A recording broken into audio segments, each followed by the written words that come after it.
All right, welcome everyone, and welcome Matt Gray. Thank you so much for joining us today. Matt he has the projects, the Cheltenham and UK Philosophers Group. It's a YouTube channel and a Facebook group. Are there other platforms that exist on as well? Yeah, we're on Reddit, Reddit? LinkedIn. Yeah, so these, we Okay, don't cool. have much activity going on there, but on Instagram as well, Math Gray UK. Yeah, so it sounds like a bit of an organization then. Is there many people involved?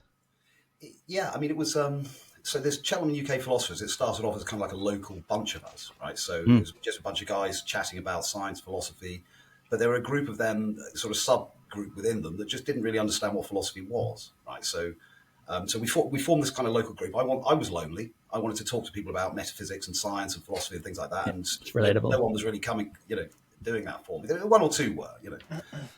So I thought, well, let's create a group, right? And I was also interested in talking to the likes of Donald Hoffman. I'd love to talk to Bernardo Kastrup himself at some point. I sort of got close, but haven't quite got there. And it sort of came in parallel, really. That it gave us the credibility to actually approach them. Right, so we've now got this kind of like real world component. So we've had like 4 social events in and around Cheltenham. We're planning to do stuff elsewhere in the country and conferences and stuff. But so yeah, I've kind of built both in parallel, and they hopefully complement each other. That was always the plan. Yeah, amazing. And at the beginning of your YouTube channel, at least, it looks like you were starting with talks and kind of these almost educational, like expositions of different philosophical content. Like you've got one on materialism and idealism, and yeah, it was that kind of part of your initial vision, sort of education and bringing philosophy to the masses of sorts. Yeah. I suppose I've kind of thought about this. I was kind of half expecting this question. I think where do I sort of like to see myself somewhere between kind of perhaps the more technical experience or perhaps academic philosophy and the layperson. And I think there's some truth in that as well. I mean, whilst I have studied it formally, I've not published or, I'm not an expert philosopher, but I've got kind of a handle on it. I enjoy it. And I think it's quite important, I mean, it's, in fact, crucially so. Well, you mentioned in that video that you were wanting to spread the word of wisdom. It's a beautiful intention. And I'm kind of curious about, and I'm not sure if I'm jumping the gun on this. Think you sounds like you had something to say, but I'm kind of curious about what you felt like the importance of that mission is. Like, what are the impacts of a need in this time, especially of doing that? Well, there's just so much daftness about, isn't there? Let's just be kind of utterly brutal about this, both online, offline. I've commented elsewhere that I think philosophy's kind of slipped out of focus. Certainly in Britain, I can't speak for other countries particularly, but it seems to have slipped out of focus in America, from what I've been told by some of my guests and friends over there. I mentioned that we used to have a philosophy section in most of our bookshops. That seems to have disappeared. You occasionally find the odd philosophy book in different sections, kind of like self-help sections and things like that, which is kind of weird. And people are just wandering around believing all sorts of utter rubbish. Something like flat Earth being the extreme example, right? Yeah. I mean, you could sort of then cast the beam at things like certain areas within mysticism and sort of crystal healing and sort of kind of unfounded belief systems and so on. But there may be other sorts of merit within there, but I think they breach certain epistemic boundaries, And so I think there's a lot of wasted thought going on. And I think the human brain is here for a reason, and is here to solve difficult problems and get to know itself and get to know nature and the world and see that there's some sort of broader purpose, perhaps, right?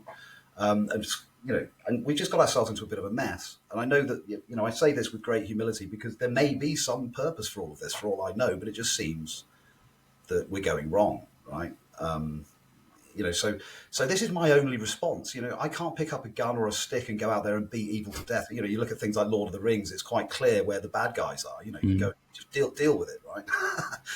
But this world isn't like that. So for me, all I've got is this kind of thing to try to appeal to people's better sense to at least think about what they're doing in the world and what they believe in, what their values are, and whether that it's a tricky one because I'm not pushing any particular agenda. I just want people to open their eyes a little bit. Yeah, just like think better. Yeah, kind of, yeah. Yeah, think it all, maybe. Yeah. Yeah. But it's also that I'm gaining a hell of a lot from this because I was saying earlier to Matthew that I've learned so much on this journey, having to research the guests and respond to difficult questions within the group, and dealing with some of Matthew's contributions, like, oh crikey, he's got a point here, and how do I do it? And so it's cool. I think a lot of people within the group are evolving as well, and positions are changing, and I think hopefully a bit more humility is creeping into some areas as well. Yeah, you mentioned again in the video that I watched that your values and principles and virtues are evolving over time from the journey. And yeah, I'm kind of curious to understand that journey a bit more. Like, was there a place that you started that felt like a particular, you can point to particular virtues and values that you had, and you can see how that's shifted over time and what's influenced that? Well, yeah, I also wanted to know, I mean, maybe to fill out the question a little bit, like, I guess I'm curious about more of your background. Like, how did you come to philosophy to begin with? How did that even become ingrained in your way of relating to the world? And I guess, how did that lead to Cheltenham, and UK philosophers as a project? Like, I'd love to know what story you would tell about what led you there. That's really strange, because I was kind of mentally preparing for that question as the other one was being asked. I was thinking, oh no, that's not the one I was preparing for. So you kind of rescued me there. That's a great question. I mean, first of all, I just want to say that it's a great privilege to be with you guys. I mean, you'll get less by way of informed philosophical content from me than any of your other guests, because I'm an amateur at this stuff. But it's from childhood, really. I was an only child until the age of 10 or 11 before my couple of brothers and sisters started turning up. And so I had a lot of time on my own. So I used to read, and I used to study ants, right? That was one of my obsessions as a kid. I used to model ant behavior and stuff like this. And, you get those kind of empty sweet jars, so you can actually observe their tunnels and behaviors. And they used to bury their dead and all kinds of interesting stuff, right? So I got, I started asking questions about how they did that, right? How do they, because they're so small, they haven't got big brains like we have. So how do they do these intelligent things? So I got right into entomology. So I was a real nerd as a kid. I didn't read much by way of fiction. I read non-fiction, space, the planets, all the cool stuff. And so I was quite philosophically minded as a child. And I also had, I'd mentioned this elsewhere, a couple of strange kind of, maybe you could call it mystical, trance-like experiences as a kid, where I went into these kind of strange spaces of shifting pastel colours, right?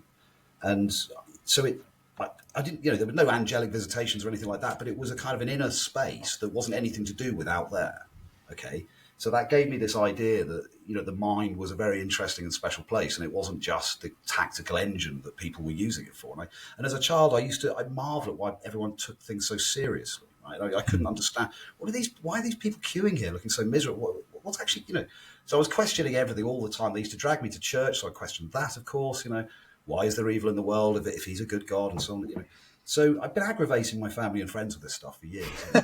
And so in the end, I mean, I didn't have a great experience at secondary school, to be honest. I sort of fell foul of the whole ethos there for some reason. It just didn't work for me. I think quite a lot of boys, really, at the time, it didn't work for them. So I just sort of went off and did my own studies, really, for the most part.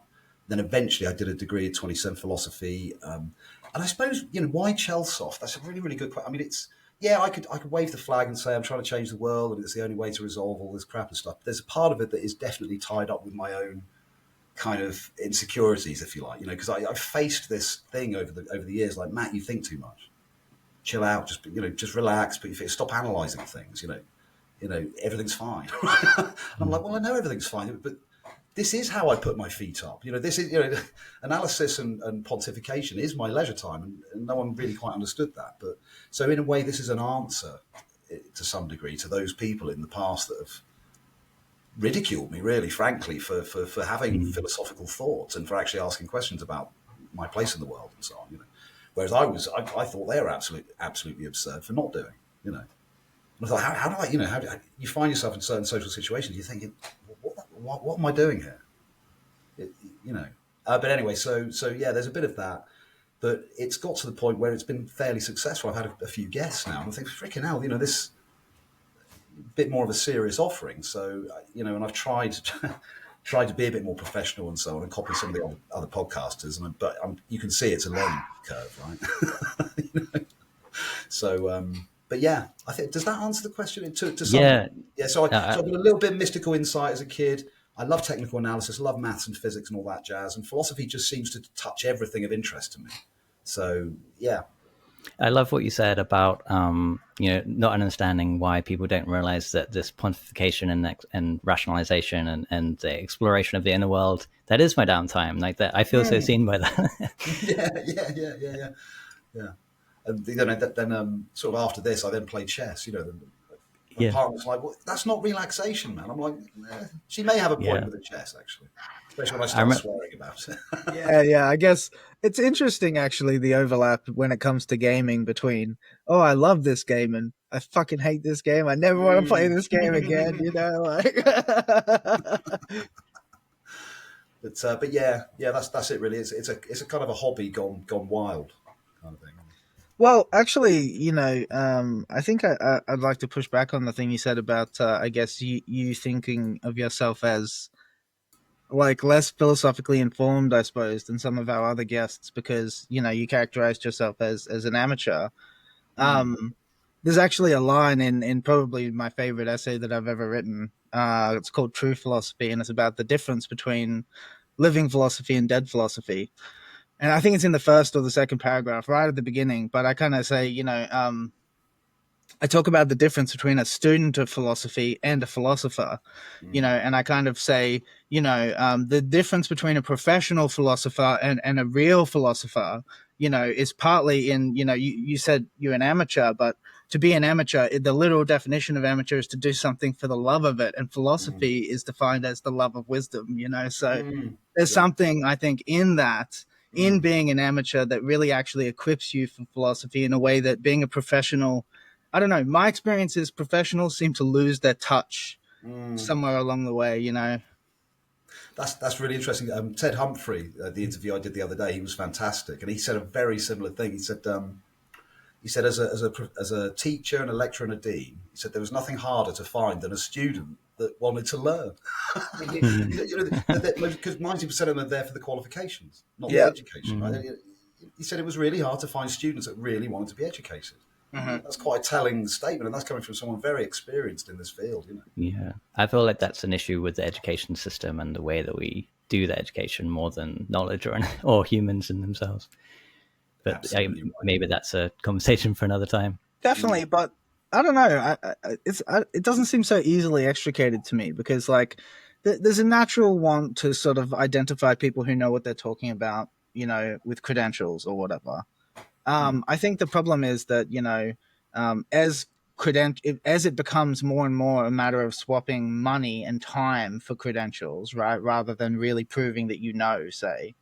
I think that, I don't know, there's a dilution in the quality of that. Like, if you think about how many people had a university degree sort of 50, 100 years ago, it's changed so dramatically that you can almost not even imagine what it was like. And to some degree, that's great, like the democratization of education and the fact that everybody now can attend university, not just rich people. There's something about that that's fantastic. But at the same time, it definitely seems like, as especially in certain fields, but on the whole, that there's some kind of there's some sense in which, the credential starts to be the thing, the piece of paper is the thing. And it's about whether you have the piece of paper rather than what is your work like? What is the quality of your work like? Yeah. Well, there's a promise of getting a job. Yeah, I guess, exactly. was the promise. Yeah. No. Which just doesn't seem true anymore. Sorry, Matt. I was just going to say, I think that there's obviously some incidental learning going on there. People aren't just leaving with degrees and absolutely no education whatsoever. And so you mustn't sort of downplay the structures that we do have in place. Because as you say, I think there has been an improvement. It is more broadly available. There's been some sort of economic constraints placed around that in Britain in the last 20, 30 years. So there's been a bit of a downturn. But broadly speaking, you're right. It's much more broadly accessible. So some progress has been made.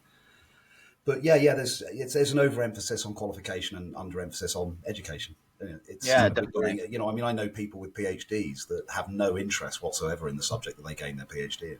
Or in science. Yeah, they've done their homework, they've done their essays, they jump through the hoops and stuff, and now they're done. And I'm like, it's like an economic strategy. I just can't wrap my head around that.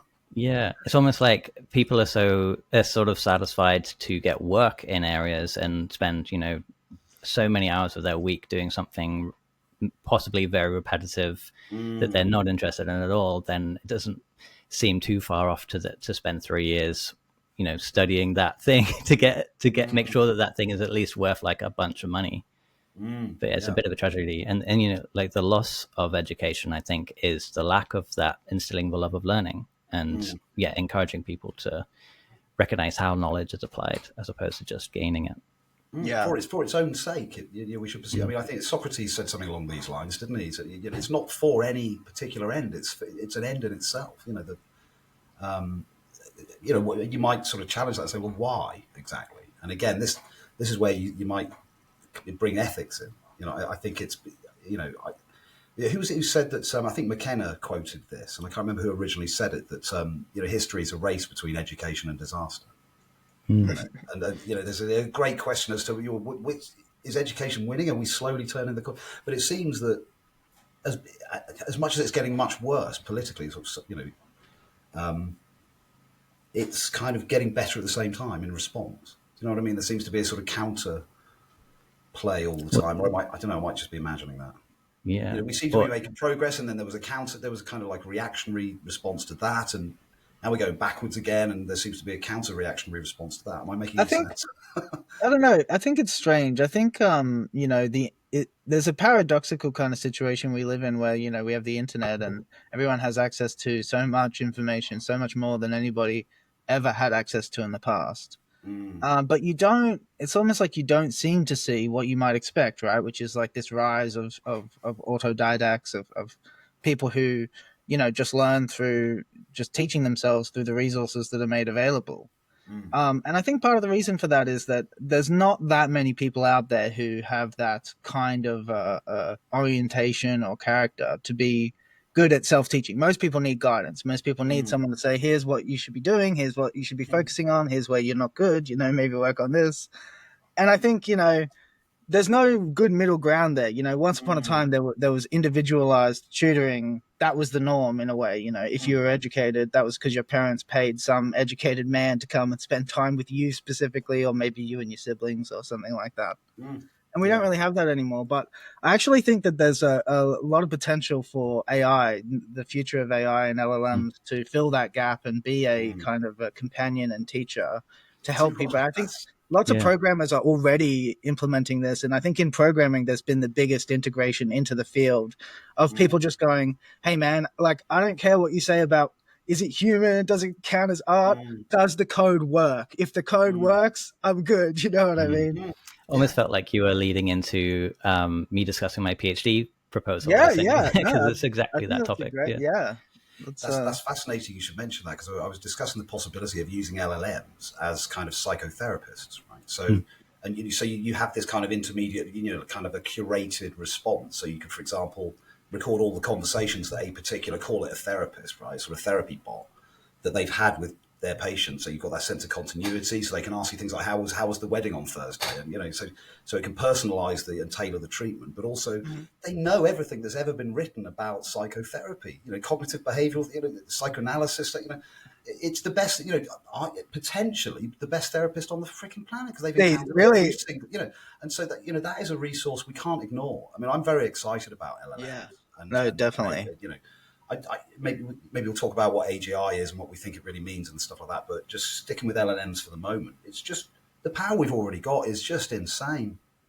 And, sure, I know there's the ecological retort that it costs a lot of, but putting that to one side, it's just one of the coolest things I've ever seen. Because I remember trying to build this kind of thing as a kid. As an 11-year-old, my ZX Spectrum, thinking, "Oh, how do I get this computer to talk to me?" And, so how is a sentence structured? And so I got, a little bit of kind of dotted line to universal grammar kind of thing. I thought, well, you're normally saying something like about something, like the table is red or something like that. So I built up these arrays and then randomized it so I could generate sentences, right? Cool.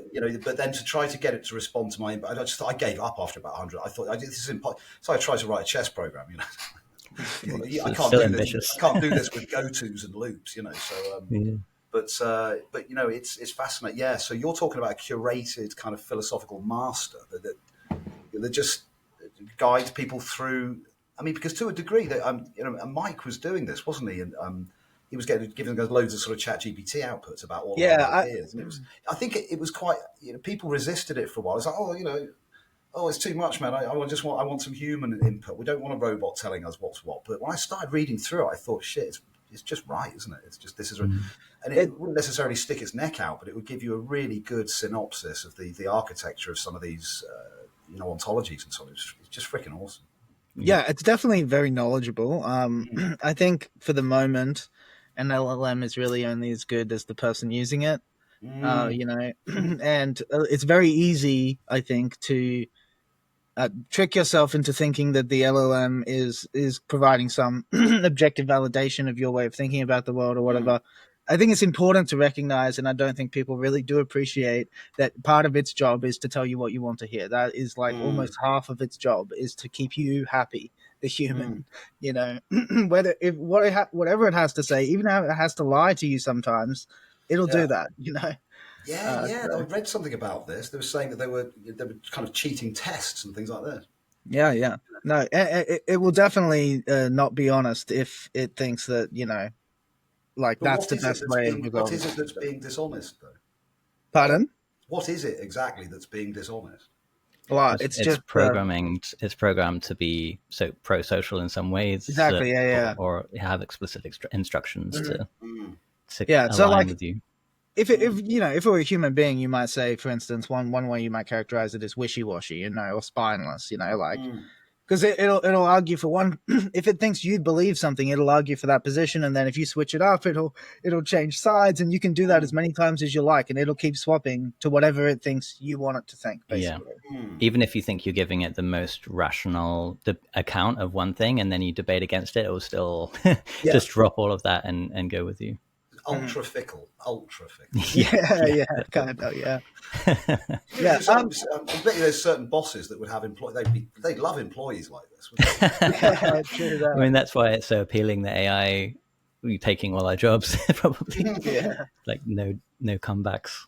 I thought it was really interesting actually that when Alexander touched on his PhD, that actually you Matt, seems spontaneously. I don't know. Do you know much about Alexander's history? No, I'd love to hear about he actually is a psychotherapist. So I found it a really interesting coincidence that you brought that up when he was like, "Oh no, that kind of connects up to something for me," and then it was like, kind of like a digression, but also weirdly related. I don't know. I always find that kind of thing so interesting. I was drawing up some plans for it the other day. I was thinking, here's the ethics unit, so you could kind of you'd have to test all of the outputs to stop it telling people to do bad things, and you could have some kind of a structure that curates the responses to make sure it's consistent and it seems like the same therapist. Give them faces, And I suppose the rationale behind some of this was that actually some people don't want to go to a real clinic. They don't want to go and see a real person. Or can't afford it.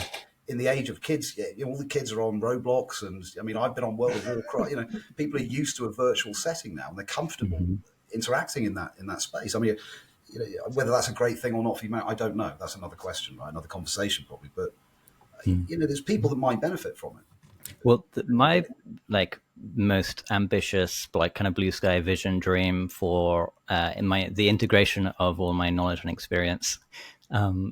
Because I'm also a game developer I'm a psychotherapist, game developer, and philosopher, I guess, part-time, is an interactive experience where philosophy is taught, but also it's a kind of a psychoactive in the same sense that like a movie like The Matrix, I think, is a psychoactive, and it lays out philosophical discussions through characters and through environments and settings that also have layered possible interpretations of those events and throughout the whole story, the whole overarching. Like I know people who see The Matrix as kind of like a Gnostic allegory, and I know people who talk about it in terms of like, oh no, this is like related to being anti-governmentarian or anti-authoritarian, and it's just like there's so many layers depending on where the individual is at experiencing that particular project that. Yeah, it feels like that's why I think of it as a psychoactive. And if I could build something that is in the same vein, but also like it more explicitly exploring things like stage development and personal development and different theoretical models and how they fit together, and these themes of ontology and epistemology and how to think well, and like also instills a level of learning somehow, and have like an AI mentor in there. And there's just the possibilities. That's yeah. Yeah. And way too ambitious for one person to make. That's exactly the sort of thinking we need, though, because I think one of the things that puzzles me is that philosophy should appeal to people, because it doesn't offer a particular. It doesn't say, well, here's it says, well, here's a methodology. Here's some thinkers, the corpus. Read some of that, get it. But it doesn't give you a particular. So I don't know. I just don't know. It doesn't seem to appeal as much as it should do somehow. And I wonder whether academia has done that to it. It's become a dusty, old, irrelevant sort of couple of books. I think definitely. And so people like yourselves, and what we're trying to do with Chelsoff and Kirchheim Mangle, and people that are bringing philosophers into the mainstream. That's the game right now. I think to try to just it sounds a bit sort of some kind of conquest in a way, doesn't it? But people's minds need to be filled with something other than the crap that they're being filled with, right? So if we can just even randomly hit someone's mind with some of this content, and so the more of this kind of content that's out there, that increases the chances that people have a chance of just kind of, restructuring their thinking in a more reasonable sort of way. There's people from my own life, right, that I could just feel like picking them up and shaking them sometimes. I'm not a violent person, but they drive me to. I think the best thing about the philosophical method, so to speak, is so general. To give it a formula, it really is just asking questions and kind of having a dialogue about the answers that you come up with. It's not complicated. It's almost as flexible as any kind of conversation you could possibly have. There's no prescription. It's all like, listen, we're just gonna have a conversation about. We're going to ask these questions that seem important to us, and we're going to try and answer, and then we're going to interrogate our answers and see whether or not they're very good, And it's interesting, because there's people I've encountered in my life. So my brother-in-law, right? I mean, I met him when he was 14 or 15, and we sat at the table. It was just his sister, his mother, his auntie. My partner at the time was there. So two sisters, and they were just beating men up, right? And I think they'd all been sort of recently wronged by men in their relationship. And I thought, this ain't too healthy for Andrew. So we went off and played chess. And so he'd become kind of a friend. He was like, but he was very philosophical. And it was like, getting on really well with this teenage boy, because he was a philosopher, right? And so we're lifelong friends now. I mean, he's in his mid-30s. But we kind of like, at family gatherings and things like that, we just go off and we're giggling and we're talking about philosophy. We're talking about what's going on with nature, evolution, and people, it annoys people.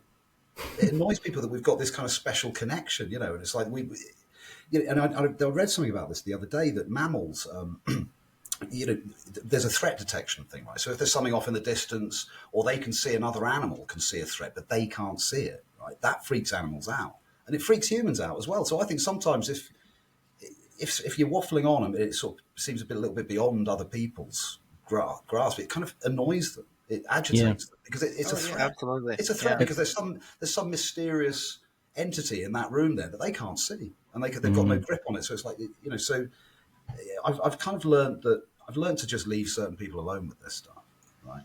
Because I just get myself kicked out. I mean, luckily we're in modernity. Sorry, man, I'm a bit of a flagway, because it's just so much fun. I just don't understand, Yeah, no, I was what else is there? Luckily, we're in modernity, because historically you could have got more than kicked out for talking about the things other people really didn't understand. It's very easy to go from that to paranoia about what it is you're plotting or whatever. Yeah, that's true. And I suppose the other thing to be aware of is that I seek meaning in my own life, and this for me is at least at the beginnings of that. This is where I find meaning. Absolutely, yeah. Philosophy begins in wonder. Yeah. And you mentioned this earlier. It's sort of it almost doesn't matter. You could be stumbling around, making mistakes left, right, and centre, and it's still philosophy. Even if it's bad philosophy, it's a start. I'm not sure how you'd necessarily assess it. I mean, I suppose people making ridiculous assertions like everything's made of tables, right? So you know what I mean. There is some but yeah, it's fun stuff. So yeah, do this Yeah, all. well, you also mentioned in the video I watched about this kind of like trying to sort through the claims. Like the intention of a channel is trying to like see what's out there, see what's making sense, what's not making sense, and like I'm curious if there is anything. It sounds like an evolutionary process. I'm not going to ask you like what have you landed on, or like maybe there is a particular place you've landed in this moment, but it sounds like you probably be open to holding that lightly in some sense. Like, can you speak to that place if it exists? Yeah, well, the first thing to say is that actually in a way you've perfectly characterised what the group is all about. Really, it's basically it's like a table where people can present their ideas, and other people can come along and sometimes have them trashed. And it's all quite brutally at times. Like hopefully we're getting a bit more polite. You know what the English tend to be sort of polite. Like, oh gosh, that was a bit harsh. Bloody hell, you've just totally disagreed with me there. How dare you? So there's been a few sort of raw nerves around this, but I think that's what it's for. Is to have your own ideas tested, right? So there's something almost kind of quite naturalistic about it, isn't it? It's like we're members of a community, we participate within that as well as we can, and so you're not always going. For me anyway. This is the only way for ideas to develop is being in that community. But in terms of where I am metaphysically, is that the question? I still lean towards idealism. I haven't really changed my position on that because it just seems so. I can't see any. It's just hard for me to see it any other way because we know there are minds, right? And we know that this thing that we're experiencing, we have this, right? We call it consciousness. We know there is that, right? And the idea, and again, this could just be to do with the limits of knowledge, maybe sort of problems around that. But I can't imagine there ever having been anything if there hadn't been some volition involved, right? And I sort of put this question to Chris Fields, and I said, Chris, could there be a universe without any agency in it? And he said, he said, yeah, you can visualize it, but that nothing would ever happen, right? And so I think that's quite a good way of characterizing it. So it's kind of like it's not something I don't think I can prove this with logic, right? But it's kind of and I was talking about this. I'm quite an intuitive sort of thinker, and I go with and it's quite experiential as well because, like I say, I've experienced these other forms of consciousness, if you like, through psychedelics and lucid dreaming and so on, and that has raised doubts about certainly physicalism anyway. So I suppose I'd probably idealism light these days, possibly with certain panpsychist leanings, right? Yeah. But it's a journey for me. I mean, sort of, I got so shoulder deep in sort of in Bernardo Kastrup that he became almost sort of godlike for a while, and you can see that playing out to a degree in some of the communities online and the sort of the passion and the I suppose emergent sort of dogmatism around some of it, right? You have to say. But I think there's something essential about that. It's kind of like he's sort of leading the charge against physicalism, and I think that needs to happen. And it's thinkers like him that might just disengage some of those limpets from the rock of materialism, if you like. Right? So they might just sort of just pull the rug from under people that just aren't even thinking about metaphysics, right? It's sometimes it's not necessarily a question of whether he's right or not. It's a question of whether he's doing any good, And I think he probably has. But then at the same time, if it is getting people into a kind of an unshakable, stubborn sort of dogmatic rut, that's not necessarily healthy. So it's, but yeah, I hope you can see that there is some confusion in me about this, right? I'm not settled on this at all. But if we're getting into the kind of the nuts and bolts of it, I mean, I think most of my responses I've given before kind of capture this. But it's more parsimonious because it doesn't involve any new substances, right? So materialism involves the assertion that there is this ontological substance called matter, right? And that's so sort of implicit and ingrained within, modern science that they don't realise that they are kind of assuming, that they are metaphysicians to a degree. I would suggest, and so idealism doesn't do that. It just says, well, there is consciousness. There are clearly other minds around me, unless I'm a solipsist, and that's another concept. I mean, you guys know about Philippe and some of his views and his kind of what I would call ultra skepticism, right? But fascinating work, and it's absorbing, and it's don't understand all of it. I'll square. It's hard to argue against. It's very hard to argue against, and I think he's quite possibly right as well in terms of how whether or not we can have any confidence about what's beyond our theatre of perceptions. So I don't know. Am I answering the question here? So I'm kind of an idealist. No, that's great. Yeah. But I've encountered so many challenges to it from the likes of yourselves, from other thinkers I've encountered in my conversations, and it's. But I still think I am one. Yeah, you pointed out a lot of interesting threads to pull. But one thing you mentioned was even if someone like Bernardo is not correct, ultimately there's sort of a usefulness to him and what he's putting out there. But also there's a risk. I like what you said about the risk because it definitely resonates with some of my own journey in terms of being dissatisfied with something like materialism, but then finding someone who's very sure of themselves and has this kind of assertive way of presenting something alternative. And because I'm kind of floundering and not knowing where, this doesn't feel right, but also, looking for an alternative, it's easy to land in that assertiveness and kind of take it on as my own. And also not necessarily understand it fully because the community has this rhetoric and also contains assertiveness. And then just repeating the rhetoric, and it's like, oh yeah, I'm just whatever. I'm not 100% sure of Bernardo's community's rhetoric explicitly, but whatever that is. That's so well put. But I think that for me as well, it became a more of a structured position because it felt triangulated by the likes of Donald Hoffman, because you've now got sort of people in sort of neuroscience. Hoffman's been studying neuroscience for 30 years. The theories of perception. He worked on perception. He's built machines and models that do this stuff. So he completely understands the optic nerve and the brain, structures and so on and so forth. But he's coming out saying that, idealism is the case. He's basically an idealist, isn't he? Yeah. And now he's looking to mathematize it and saying, well, actually, we can expect these kind of quantum effects. Given these, I still don't really understand how he builds that bridge from the, through the amplitude. I still don't really get that. I've read his paper twice on this, and I still can't.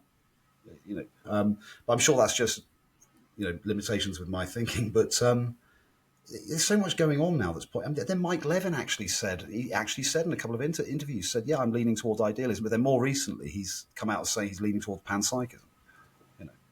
There's definitely a sense that there's a definition issue within idealism, panpsych. Like, what are we talking about when we're talking about idealism? I actually noticed that in terms of a real fuzzy boundary, it seems, in between idealists and panpsychists, in that idealists seem to think, oh, panpsychism, that's like a shade of idealism or something like that. Or that's like a fallback position for idealism if it gets too tough to kind of hold the fort. When actually it's totally different. And see, it's interesting because you said before, materialism posits this independent substance, a matter, right? And you said idealism doesn't do that. I think idealism does do that. Idealism just calls that independent substance consciousness. And something like panpsychism often proposes some kind of neutral substance, of which mind and matter are complementary aspects, like a dual aspect monism. And that seems to me to be quite a different position to idealism. Certainly not the kind of thing an idealist can fall back to, because you're very much conceding on the central thing, which is everything is consciousness. To become a panpsychist is to admit consciousness is an aspect of everything, but everything is not consciousness. Yeah, I remember Kastrup talking about I think Philip Goff's brand of panpsychism, and I like Philip Goff. He's I enjoy his thinking. But he essentially said that it falls foul of the same problems, but you still end up with the problem of emergence. You still got to account for kind of self-aware phenomenal consciousness in humans, and so how do these kind of conscious particles kind of assemble in such a way to produce this? So you still face the same sort of problems that materialism does. I would say that Was that one of his problems with it? I don't think so, and that seems not quite true as well. That because the problem seems attenuated to a significant degree. You know, you're not dealing anymore with brute emergence; you're just dealing with the emergence of complexity, which seems Right. way more explicable. Right. Yeah. Okay. Yeah, that's true.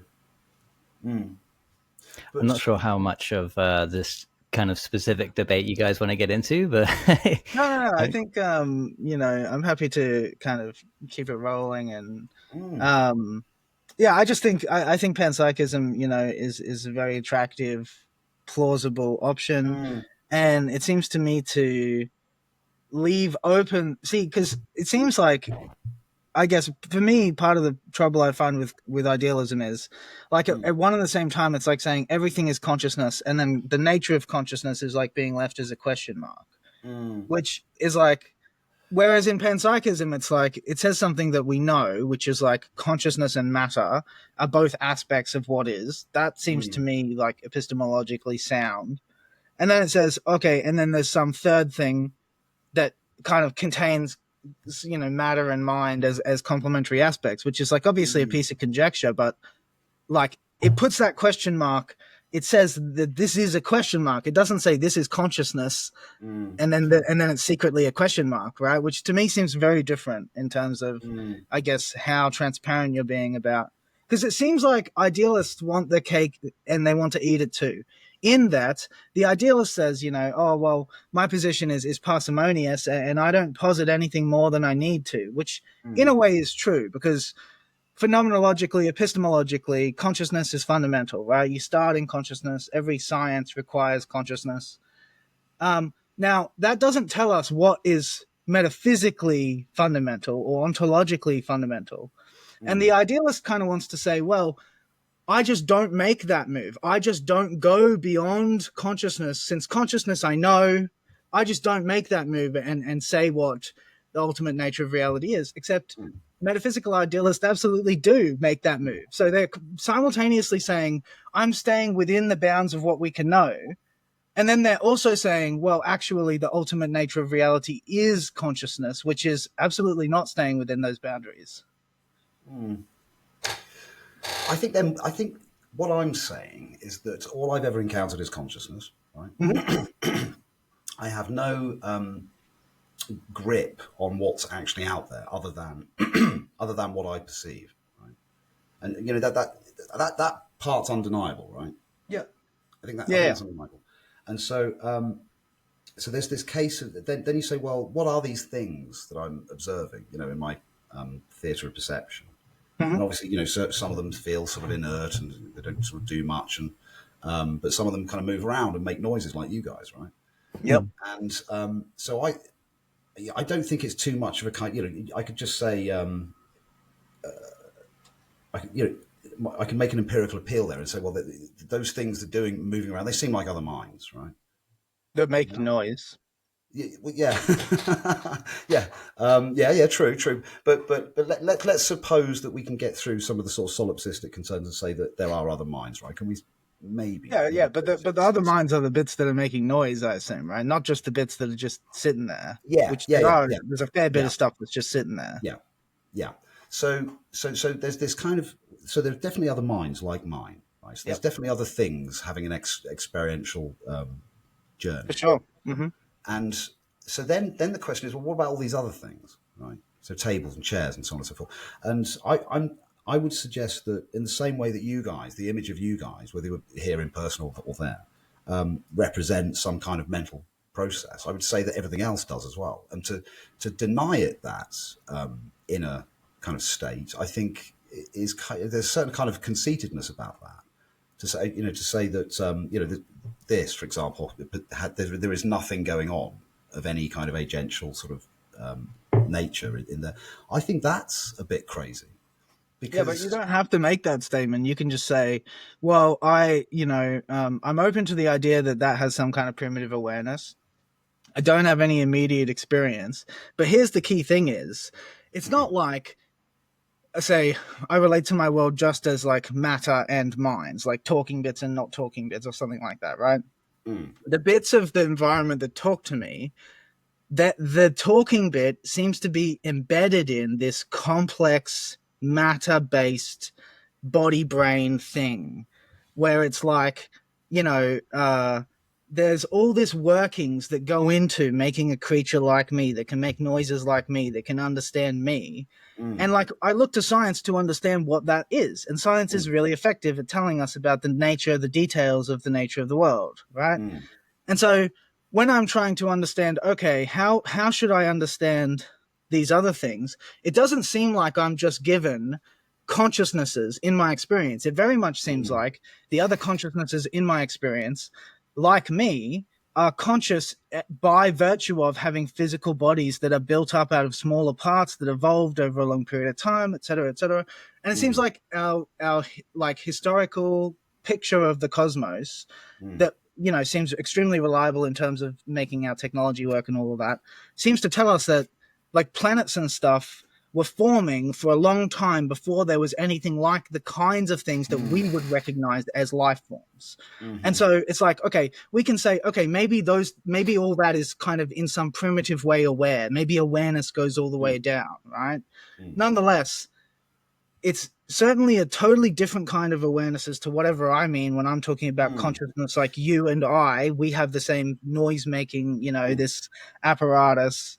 This is a very complex kind of thing, and even if awareness goes all the way down, it doesn't seem that I'm given an epistemic warrant for making that final leap and going, okay, and not only does it go all the way down, but at bottom it terminates in just pure consciousness, and that is the fundamental substance of reality.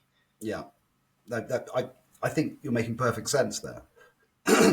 But I think there's this other angle on this, right? So it's to do with the sort of the interconnectedness of all things, right?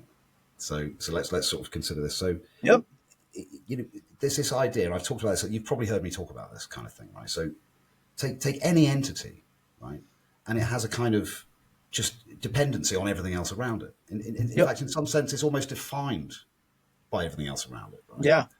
So there's a sense in which, I mean, there's Mike Levin, I think, is penetrating some of these boundaries, right? I think that he's kind of at least thinking about ways of examining, what is beyond our kind of negotiated perception of something, right? So what are these systems kind of in themselves, or not in totality, because again, that requires a kind of metaphysical kind of utter truth about what the substrate is, but pushing a bit deeper anyway into the notion that these entities aren't really sort of distinct at all, right? So this is where I possibly either get into a muddle or I get into a space that actually perhaps enables some of the other kind of idealistic tendencies, right? And that's this idea that we're part of a continuum, right? And we possess consciousness. So in that sense, the whole continuum possesses consciousness. Sure, right? but that doesn't mean that the continuum is made of consciousness. So even if we kick panpsychism out and say, well, the moon definitely doesn't have any consciousness, panpsychism is idealism, the moon is still part of a continuum that possesses consciousness. So I'm saying sort of everything is kind of involved, right? So there's kind of like a kind of metafoliation or something like that is part of a grand sort of scheme, if you like. Maybe scheme is the wrong not necessarily a creationist. It's not a creationist thing. It's a kind of self writing sort of system, but it feels to me that we're part of a total continuum, right? Yeah. So the embeddedness of consciousness within that suggests to me that the whole continuum is conscious. Yeah, and that even by virtue of just there being one entity within it that is, if that makes sense. For sure, yeah, and like a lot of the stuff about the interpenetration of the whole and the fractal geometry of nature, and the interconnectedness of everything that exists. I'm totally on board with that, and I think there's lots of interesting stuff to explore there. But to me, it's important to make the distinction. Like, I think you're right in saying, well, if it's a continuum and it possesses consciousness, then the continuum possesses consciousness. True, but that doesn't. There's a big difference between saying the continuum possesses consciousness and the continuum is made of consciousness. Those are totally different claims, and the claim that it is made of consciousness, I think, involves us in a lot of territory that the whole point of idealism, from my perspective, is, well, the materialists go further than is epistemically warranted. All we have access to is consciousness, and they say matter exists. The moment you say existence is fundamentally consciousness, you just made the same mistake that you're calling the materialists out for, by overstepping and saying something beyond what you technically can know. All you can technically know is all you will ever experience. The only thing you have access to is experience. That doesn't give you a warrant to say something about the nature of existence itself. Is the thing. I think, yeah. I mean, that's a solid position, right? But this is where I think sort of intuition comes into the game as well, and a feeling for this stuff. You know, I think again, I don't think it's possible to prove that idealism is true. Right? Well, I think I guess my feeling is I don't think it's possible to prove any of the kind of metaphysical positions. Yeah. You know? No, I agree. But perhaps by definition, being metaphysical. But I think, you know, as you might say, well, the world, you know, the cosmos is made of bicycles, right? You know, you know that's wrong, right? So there is some kind of gradation of at least sense making within this, if not, you know, well, and so again, so just throwing some other ideas about this. Again, how do you account for a universe in which there is any activity at all, right? You know, without there being some sort of I don't know, like some kind of volition, you know, however basic. It's just hard for me to imagine that anything could possibly happen at all without any. Like, is this a question about like a prime mover or something like that? Not so much a prime mover, because I don't tend to think there was ever. I don't think there was a beginning as such. Then I'm not sure I understand the question about activity. Because if there's no beginning, then there's no need for a cause to activity. Activity probably is just an aspect of what is the case always. Right. And that's kind of that is the view that I would take, that like subjectivity, consciousness is an aspect of existence, a necessary aspect of existence, but it's not the essence of existence, which to me seems like an important distinction to try to draw. Yeah, sure. I mean, do you think it's a component of evolution? Do you think, you know, evolution has some sort of like, it was evolution guided? Well, just evolution as a whole, sort of nature as a whole. Does it have some kind of intelligence, like a teleology or something? Maybe, but evolution specifically, the merit of the theory is that it works without that supposition. But then, sort of, you know, the evolution of life and so on. And again, I'd be interested in your views on life and abiogenesis and stuff like that. You know, maybe we should start with that. Sort of get to hear what you think about that, because I have this, again, it's probably sort of quite intuitive, but again, I think there might be some argument for it to suggest that everything's alive, right? Because again, this sort of contiguity, this sort of this contiguity, you know, so you take a dead planet, right? Alive for me, I think of, I guess I relate to metabolic as a maintaining of a metabolic state. So some internal state that's important, some certain conditions you need for, I can't remember what it's called, like biological equilibrium. And then, you know, so aliveness, I think, is constituted by the regulation of those constraints within certain conditions. When they stray out the conditions, you die. Awareness, I think, is a more primitive than life. And awareness seems to me to be rooted somehow in complex biological loops that arise out of, complex chemical loops that arise out of an aggregation of physical particles. You know, as far as a specific picture of how did life start, I mean, lightning strikes the soup or something. I don't know, you know, I don't have a specific picture. But my thought is that, like I said before, the difficulty around consciousness and the hard problem of consciousness seems to me to be significantly attenuated if we allow for awareness to be a component, because then all we need to explain is the complexification of awareness into a creature like us, which I think a lot of that work is already done, actually. You know, those first steps are hard to fill in, but a lot of the rest of the picture has been filled in exquisite detail.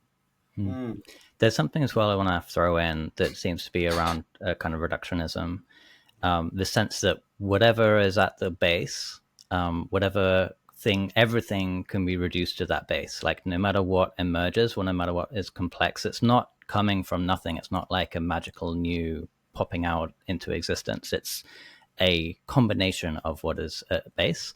So whatever is emergent has to both embody that at base thing by being a component, like a mixture of it in some sense. And in that sense, we have to be able to recognize the thing that is at base from every complex level Yep. of the emergent reality of existence. So in some sense, the base thing has to allow for all of this stuff. Yeah. Not only allow for, but be visible in, like a holographically distributed law. Like something that is so much part of the fabric of reality that you would never think to name it, but it's part of absolutely everything you could think of. Right. And one of the things that seems to be the case in reality is motion and change. Mm-hmm. So yeah, and I think one of Matt's inquiries and pushing back is like how does motion and change, how does that exist in something that would otherwise be possibly static or not in motion or not having change? If it's just like a fundamental rule of some kind, how does any motion emerge from that rule? If it's if it's just like A equals A or 1 equals 1, whatever that rule is, like that, No, how does anything for sure, yeah. change? I mean, I think of that, I guess, in a participatory sense. And actually, I thought of this before when we were talking about some of Hoffman's ideas and some of that kind of thing. But yeah, so for me, like I think of it like and I've used this analogy with you before, Alexander, but like a video file on a computer, it's there, it's whole, start to finish. There's a timeline, and then there's the question: okay, how do you get change in a static thing? Like the file doesn't change, and the answer is, well, you take a particular perspective. We're going to start at this frame, and we're going to move through the object in this coordinated way, and so we participate in the object in a certain restricted way so that we get a certain picture rather than the whole thing all at once, which would not have any motion. It's taking a certain perspective that results in the phenomenon of motion and things being active. And in fact, having a perspective is what activity is perhaps best defined as. Like what activity primarily, what we really mean by that is not just there being stuff happening, but the capacity to do, right, the capacity to actualize potentialities, to participate in the world, right? So that's a kind of block theory of time that you're pointing to there, which has its own philosophical, physical, scientific issues, but I think that knowing your particular model, that it's not, those issues aren't necessarily relevant. But one of the things that I am curious about, and I don't want to derail the conversation towards questioning DM theory, but I'm sure Matt's also interested in some of this stuff. But in terms of kind of block universe, one of the issues is, or one of the reasons why block universe comes about is to do with relativity and to do with the different reference frames with no absolute background. They're kind of like, oh, well, if something's moving quicker, then it's moving through time differently.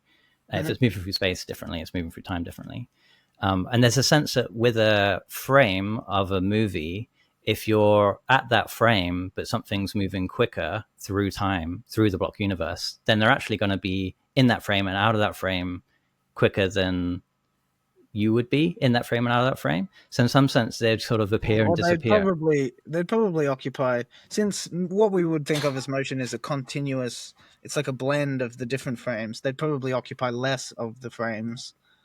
Yeah, but it's like, again, I guess we're getting into details of like, is it just one set of frames, or is it an infinite set of frames for every observer, or do all atoms have their own frames? And see, for the way that I arrive at what you would call a block theory of time isn't specifically through relativity, although I think that's one avenue to it. It's specifically through the question philosophically of what is the nature of time, one of the most famous metaphysical questions that there is. I think Augustine said famously, time, when no one is asking me about it, I know exactly what it is. When someone asks me, I do not know. Because it's very complicated, it's very hard to put your finger on what is this thing, time. And we usually come up with metaphors and similes and in figures of speech in order to express our experiences of it.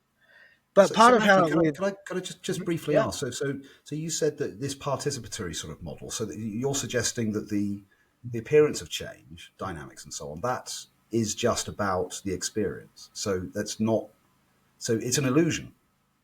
don't know if I would say it's an illusion, because it's part of the mechanics of nature that the participatory, like, illusion kind of suggests it's not what it appears to be, but it is exactly what it appears to be. It's just that often, I suppose, we're prone to read further into things than they are. Like, it doesn't have to be anything more than you like. I guess, what's the difference from my perspective between, like, you really being here and having this life, and you inhabiting the perspective of a guy who's here and had this life, and you know what I mean? And, like, I don't know what the difference is. It doesn't seem like there is a difference, really. But I suppose I'm just asking the question: does time exist outside of human experience? Yeah. Time is like a dimension of the geometries of space, I suppose. Yeah. Like, time is a physical. I would think of time as a physical artifact, just like space is. And then we relate to time in this specific way. We relate to space in this specific way, So where we localize objects and such. Yeah. So you probably come across this idea of the specious present. So you could imagine sort of perhaps more complex. That's kind of, I was kind of wondering where I was leading, actually. There's something about all animals have the same number of heartbeats, don't they? Or something like, or relative to their size, number of heartbeats. Oh, yeah. I think there is you can imagine that maybe for smaller creatures, they'd have a tighter specious presence. So maybe even if a mayfly might only live a few days, as an adult, that for them might feel like 60, 70 years. Yeah, no, I think it's interesting. Probably, Sorry, just time is just one of the most puzzling things to, No, and I think... I tend to. I'm kind of with Hoffman on this. I mean, I think that time, and I suppose Kant as well, to a degree, that these are. We can only say that they're modes of human kind of understanding. I think that they're partly that, like, partly what we like. There's an aspect of time that's got to do with how your brain construes the dimension of the world, but just like with physics, it seems to me like, in some sense, not tenable to say, oh, this is just an intuition, because our understanding, our models, our predictions about these things are not only so sophisticated that we can send spacecraft out and around and come back and land them and ridiculous things, but also these computers and not just computers, but as you say, trains, planes, automobiles, all of that, it speaks to a vindication of our model. It's like, sure, it's not exactly right. It's never going to be, it's always going to be some kind of reductive, like, narrowing down so we can fit it inside our heads. Yeah. Nonetheless, it certainly maps structural regularities that really are there, because here is all this shit, and it really does work, though. I think one of the most striking examples of that is the Einstein sort of eclipse proof of the curvature of space. I mean, that's one of the most staggering kind of proof, physics, experiments I've ever encountered. Yeah, because if the implications of some of that lead to this block universe, right? Mm-hmm. Yeah. Well, and that's what I was trying to kind of explain to Alexander a little bit is, for me, it's not so much in the physics of it as, like, philosophically, it's been dichotomized into what's called the A theory and the B theory. These supposedly, according to a great many academic philosophers, are the only options. And so it's just a question of which of them you like better in terms of making sense of the world, and the A theory is essentially the theory that the present really is here, the past is really gone, and the future hasn't happened yet, is open, the past is closed, right, etc. These normal intuitions that we have that conform with our sense of moving through time, and etc. And then there's the B theory, which is essentially the thought that the past is back there somewhere, inaccessible to us, but still there. The future is out there somewhere, there already, but inaccessible to us. And the present, what we call the present moment, is a perspectival slice of this entire object, or something like that. No, that's brilliant, and I think that one of my favourite physics speakers, Tim Maudlin, sort of philosopher of physics, he talks in a similar way about time, and he says, actually, I'm perfectly happy with the common sense, and he says the man on the street's got a better grip on the nature of time than some of these advanced physicists. Yeah, well, it's interesting that you say that, because actually this brings me back to something I wanted to say. He doesn't like retrocausality either, does he? Although there's some people he really doesn't like that. But yeah, sorry, go on. No, yeah, it brought me to something you were saying earlier. You were kind of talking about, you're appealing to this intuition toward this unification, which I think is a very sensible intuition, the thought that ultimately the world is one thing, unus mundus. And so in some sense, the question is, just what is the nature of that? And I think consciousness as an identification of that nature makes some sense. Like there is an intuitive appeal there, and I feel like I do have some appreciation for some of the reasons for that. But the strange thing is, it is that somehow, and I think this is a problem that it is the essence of philosophy. Actually, the strange thing is that the world is somehow both one and many. It's not either. It's not fundamentally one or fundamentally many. It's somehow both. That's the paradoxical and queer, and it's so puzzling to us because we want to think it's either one or the other, but in reality, it's both. And time is the same way. I think it's not an illusion. The perspectival saying that the present moment is a function of perspective is not to say the present moment is an illusion. It's to say the present moment is not absolute, right? The present moment is just as real as the other way of looking at time. That is a real function of time, is this perspectival experience. Somehow the puzzle is that reality both is this block time thing and is this the past is gone, the future is open, and here I am, This thing about the wholeness and the multiplicity and things like that. If we're going to say anything is illusory, I'd suggest that it's the sense of separation, right? And again, this isn't necessarily something I've arrived at through kind of analytic reasoning. It's more sort of a gut feeling correlated with certain scientific findings and so on and so forth. I mean, again, there's something about what Levin's doing, and it's interesting. You challenged me on this in the group the other day, and it got me thinking, why do I love Levin so much, right? And because he's a respected biologist that's literally come out and said that mind is everywhere, right? And so it's kind of this doesn't happen. First of all, this doesn't happen very often in mainstream science, right? And this guy has potentially got some kind of an approach to cancer, and the bioelectric fields and all that, So he's an extremely sort of reputable figure. Yes, research is absolutely fascinating. Some of the most interesting research I've ever seen. Yeah, it's just unbelievable, isn't it? And these single cells that were once frog skin cells, developing their own. Yeah, the xenobots. Honestly, it's literally mind blowing. Like it is mind blowing stuff, isn't it? Because you could say unless there was an identical biologist called Mike Levin somewhere, these creatures don't exist. They can't have existed almost certainly, right? Yeah. And they've got their own plan.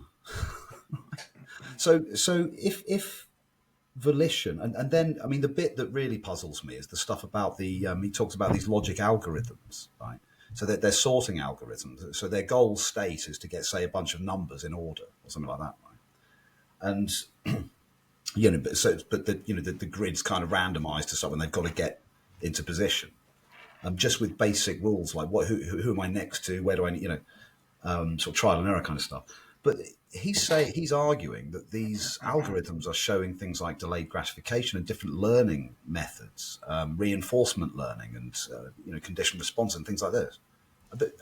But there's nothing mysterious about these algorithms. They seem to show some sort of collective awareness, intelligence of some sort. It's mind blowing. I mean, so just imagine that is the case, and we find volition in these ridiculously basic, atomic systems, right? Well, what does that say? Yeah. What does it say? It says that awareness is tied up somehow in the fundamentals of life. Yeah, and just lately, I wonder whether that's more supported by Whitehead's model. And there's something kind of really attractive about this idea, because we're raised into this world where things seem concrete and objectified, and it's like this world has always been here, kind of thing. And a lot of this stuff will sort of outlive all of us, right? Where are we going with this? So there's this sense in which objects have permanence, right? But really they don't, do they? You ask a physicist to explain what this table actually is fundamentally, and it's mostly empty space, right? And as you pointed out earlier, Alexander, that everything is change, right? So you could say that it's like the eddy, the whirlpool kind of scenario, isn't it? There's a persisting form there. But it is just about the motion of the liquid. There is nothing other than water there, but there is still a recognizable persisting form that lasts for a time. Yeah. So it seems like this idea that everything is process. It seems quite attractive, doesn't it? And then you've got the question of, well, what's the process acting on? And then then I suppose again you could pick a substance, couldn't you? Say, well, it's materialism or it's. Well, yeah. I I mean, the also thing.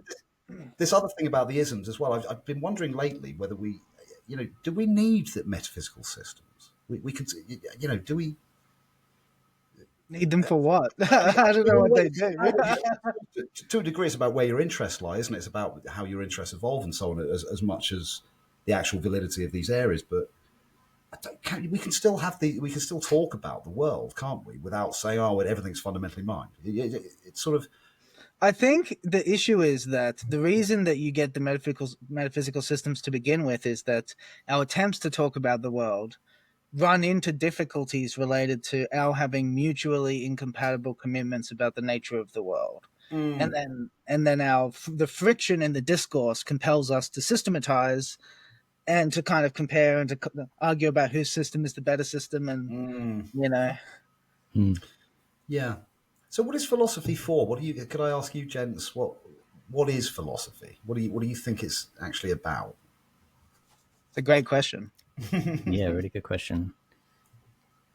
Well, I mean, I'm not sure if this is exactly answering your question, but kind of from what you guys just talking about in terms of trying, like, what metaphysics is for, and maybe what is philosophy. There's a sense that there's some kind of logos, like some kind of fundamental truth that either we can grasp or we can't, we can model, we can't. But whatever that logos is, we can kind of mythologize about it in infinite different ways. And for me, philosophy is somewhat like trying to find the right ways, or skillful ways, should I say, of creating mythos around that logos. Trying to, point to it as best we can and understand its unfoldings and its machinations and all that.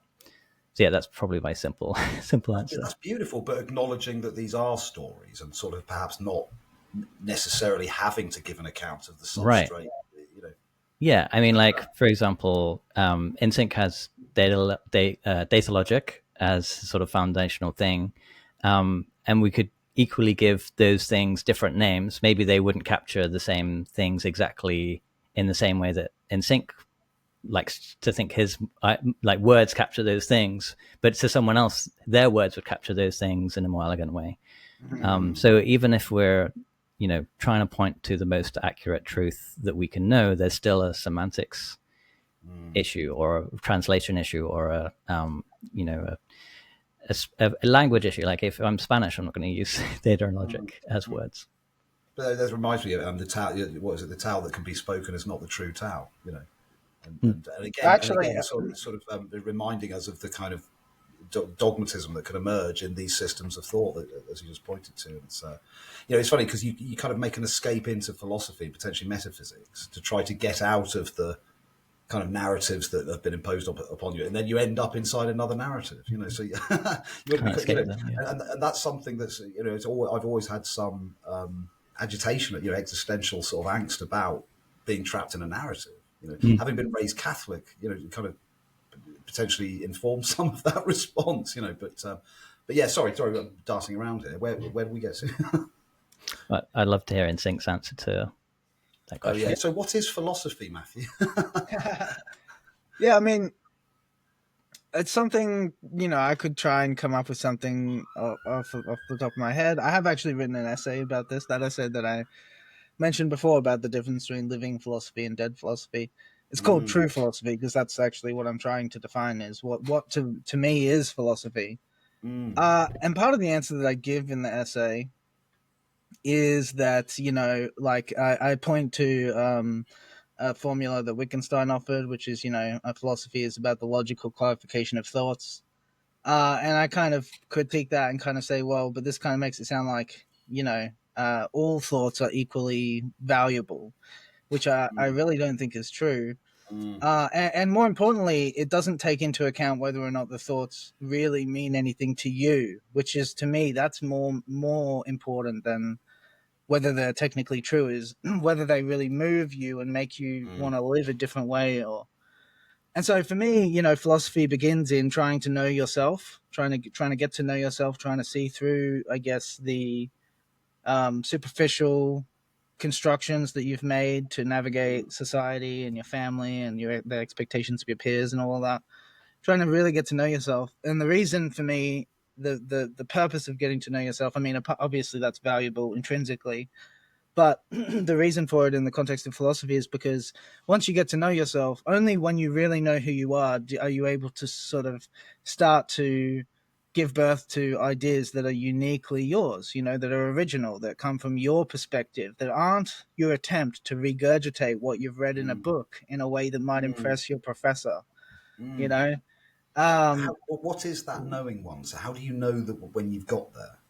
Yeah, I mean, I don't think I don't think it's something that you really can know for yourself. It's something I think other people can tell you, Mm, and it's sort of, you start to know when other people consistently give you the feedback that you're very thoughtful, you're reflective, you're humble, you're mm. emulating the kind of virtues that you talk about being important. You know what I mean? Like, once you start actually manifesting those and acting Mm, in a way, like, this is another thing I say in the article, is like, oftentimes, a true philosopher doesn't know the difference. Oh, sorry. Oftentimes, someone who's interested in philosophy doesn't know the difference between, like, doesn't know whether they're a true philosopher or not mm, until they meet somebody else who is.